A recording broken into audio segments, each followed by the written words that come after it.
Alors, dans le passé récent et dans le présent, la modernité, ce qu'on appelle de notre temps la modernité, est spécialement représentée par les philosophes des Lumières. Et le philosophe allemand Emmanuel Kant, que je l'ai nommé tout à l'heure, donnait cette définition. Les Lumières se définissent comme la sortie de l'homme hors de l'état de minorité. L'homme cesse d'être un mineur, un enfant. Il devient majeur.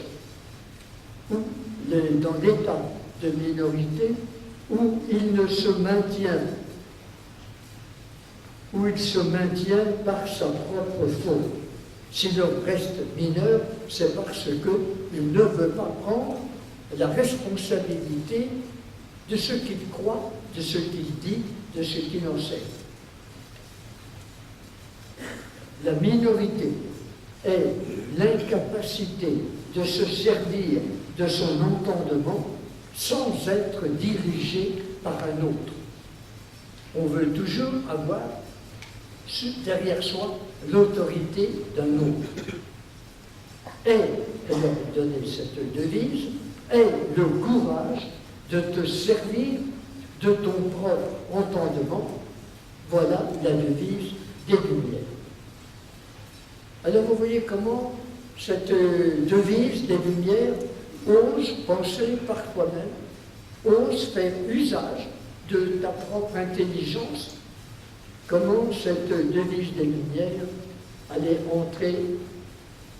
paraître dirigée contre l'enseignement de l'Église qui basait toute vérité sur une révélation reçue de Dieu et sur une tradition qui était censée s'être conservée de manière immuable depuis le temps des apôtres. Et au XIXe siècle, alors là, les attaques contre la religion vont se développer déjà beaucoup plus.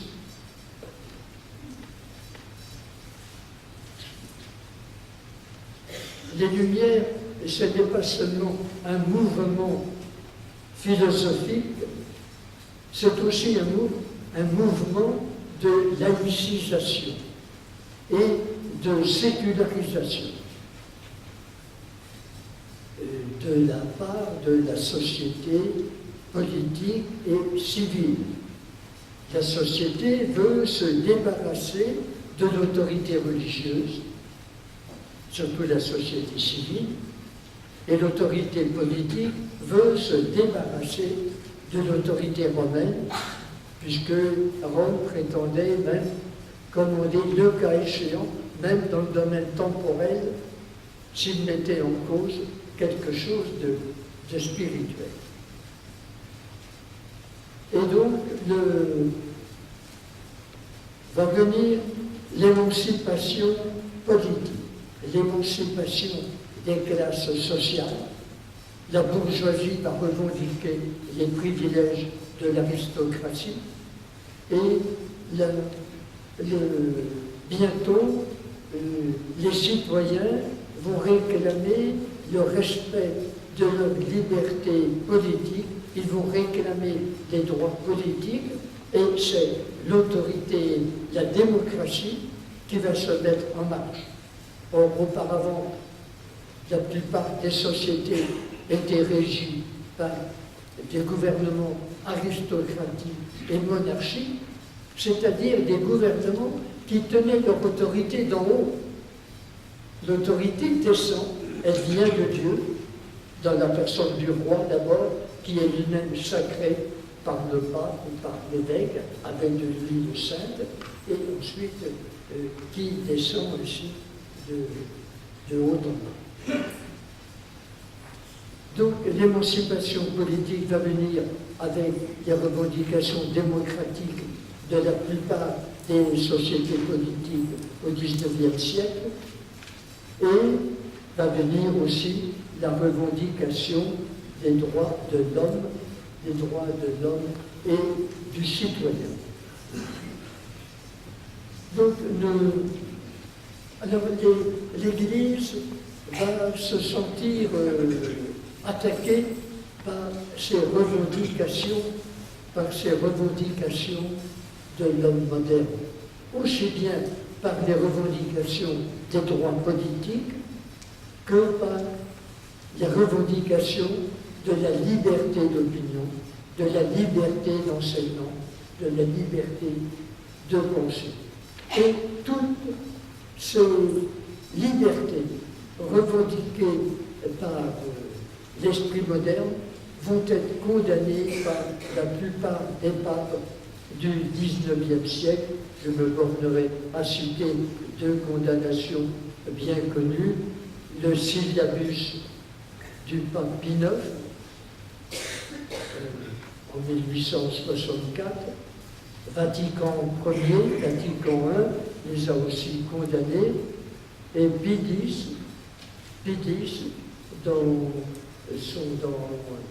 différents décrets où il a rassemblé toutes les idées modernes qu'il imputait notamment à ce qu'on appelle les modernistes.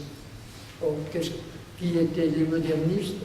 C'étaient des théologiens et avant tout des exégètes qui, eux, étudiaient les livres sacrés avec des méthodes modernes, avec des méthodes historiques notamment, et qui tenaient ainsi des positions contraires à celles qui étaient couramment enseignées dans l'Église, et donc ils ont été condamnés parce qu'ils adoptaient les idées de la modernité et qu'ils s'appellent l'autorité de l'Écriture, qu'ils soumettaient à leur propre jugement.